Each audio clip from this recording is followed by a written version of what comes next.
এই মজাদার creamy mushroom সসটা অনেক বেশি কমপ্লিমেন্ট করে স্টেকের সাথে। তো আমি আজকে সেটাই বানিয়ে দেখাচ্ছি। আসসালামু আলাইকুম। আমি প্রথমেই আমার একটা কড়াইয়ের মধ্যে আমি বেশ খানিকটা বাটার দিয়ে দিয়েছি, তার মধ্যে দিয়ে দিয়েছি কুচি করে রাখা রসুন আর পেঁয়াজ। আমি রসুনের পরিমাণটা একটু বেশি রেখেছি, পেঁয়াজটা অত বেশি দেইনি। এখন এটাকে হালকা একটু সটে করে নিচ্ছি। যখন হালকা একটু স্মেল বের হবে, সটে হয়ে যাবে, তখন আমি এখানে মাশরুমগুলো দিয়ে ঢাকনা দিয়ে দিব। তো মাশরুমের থেকে অনেক বেশি পানি বের হয়, আমি ওটার মধ্যেই মাশরুমটাকে রান্না করব।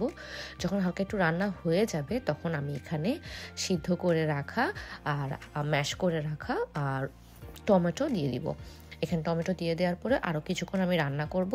রান্না করার পরে এখানে আমি আমার মশলাগুলো দিয়ে দিচ্ছি। এখানে আমি দিয়েছি ফার্স্টে রোজবেরি, ড্রাই রোজবেরি, আর সাথে দিয়েছি মিক্স হার্বস।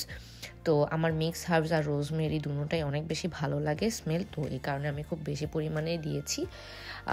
তারপরে এটাকে একটু নাড়াচাড়া করে আমি সাথে দিয়ে দিয়েছি এখানে গোলমরিচ, সাদা গোলমরিচ। তারপর এটাকে কিছুক্ষণ নাড়াচাড়া করে এর মধ্যে আমি দুধ এর সাথে একটু ময়দা গুলে সেটা পাশে রেখেছিলাম, সেটা দিয়ে দিচ্ছি। সাথে দিয়ে দিচ্ছি আমি টমেটো ক্যাচাপ। এটা টমেটো ক্যাচাপ দিলে অনেক বেশি টেস্টটা ভালো হয়। আর এর ফাঁকে আমি দিয়ে দিয়েছিলাম লবণ, পরিমাণ মতো লবণ।